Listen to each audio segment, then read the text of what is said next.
কতক্ষণের ভিতরে আর উঠে নেই এনে গেছে কেন যায় আর উঠে আজকে আমার বলছে খালি করে আর চলে গেছে চলে গেছে।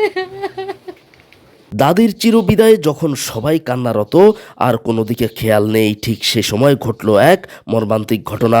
তখন দাদির শেষ বিদায়ের প্রস্তুতি চলছে, সবাই ব্যস্ত, কিন্তু কে জানতো এর ভেতর আরেকটি শেষ বিদায়ের ঘণ্টা বেজে গেছে।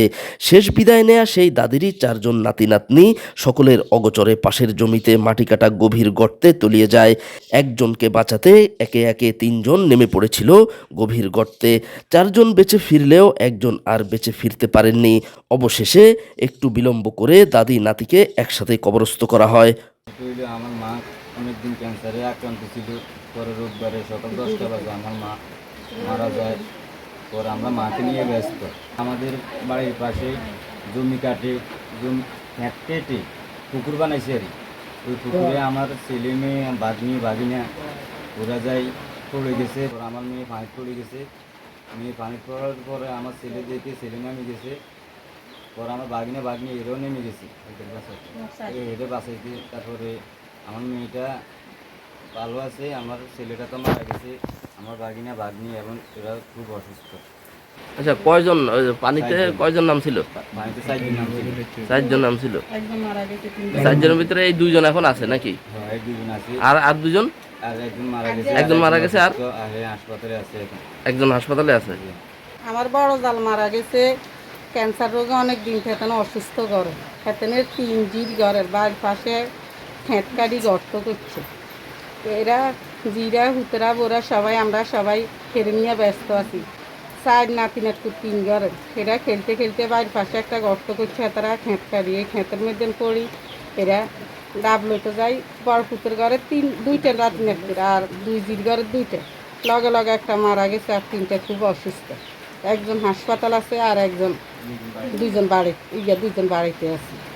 আচ্ছা, এই যে গর্ত করে এটা আপনি কিরকম দেখেন? না এটা কিন্তু কান্দা এটা চাইনা নক আছে আঙ্গো কত বড় বাড়ি, আঙ্গো দক্ষিণ গাটলাবাগ বাঠের বাড়ি, আঙ্গো কত বড় বাড়ি 26-27 গিরি সবাই নাতি নাতকুর আছে, সবাই ছেলে ফেলে আছে।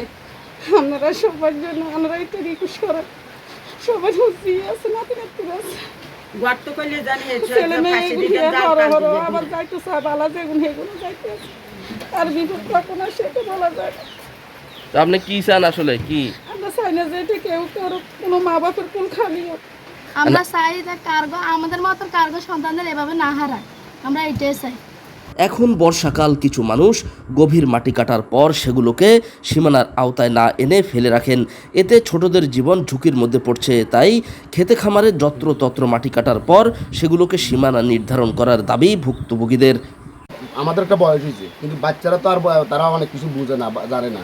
কিন্তু যে এভাবে মনে করেন আপনার ক্ষেত্রে ক্ষেত কাটি যদি পুকুর করি মনে করেন আপনার এভাবে রাখি যাওয়া, এটা খুবই আশঙ্কাজনক।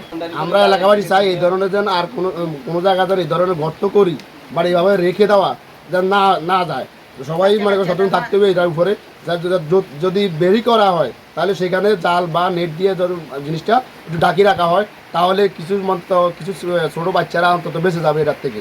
এভাবে জমি কাটি মাটি নেওয়াটা ঠিক না, আমরা তীব্র প্রতিনিন্দা জানাই। আর কেউ যদি করে আমরা চাইতেছি সাইডে বেড়া দিব বা একটা সুরক্ষাভাবে করবো, সবারই ফোলাবেন আছে কারো মাই বুক খালি দেন, এভাবে যেন না হয়। আমার মা তো ক্যান্সারে অনেকদিন আক্রান্ত ছিল। পরে আমাদের যা ছিল মারে চিকিৎসা করাইছি, এবং তারপরে তো মারে বাঁচাতে পারিনি। পরে আমার একটা ছেলে একটা মেয়ে আছিল, ওই ছেলেটা তো মরে গেছে। এখন আমার মেয়ে নিয়ে আসি। যদি আপনারা একটু সহযোগিতার হাত বাড়াইতেন তাইলে আমি আমার বউকে নিয়ে সুন্দরভাবে চলতে পারবো। আপনারা একটু সহযোগিতা করলে সবার কাছে আমার এইটাই অনুরোধ। ঘটনাটি ঘটেছে 7 নং হাটপুকুরিয়া ইউনিয়ন 6 নং ওয়ার্ড ভাটের বাড়িতে। তবে নির্মম এই ঘটনা আর যেন না ঘটে সে ব্যাপারে অভিভাবকদের সচেতন থাকা অত্যন্ত জরুরি। মোহাম্মদ শাহ আলম, প্রতিদিনের নোয়াখালী নিউজ ডেস্ক।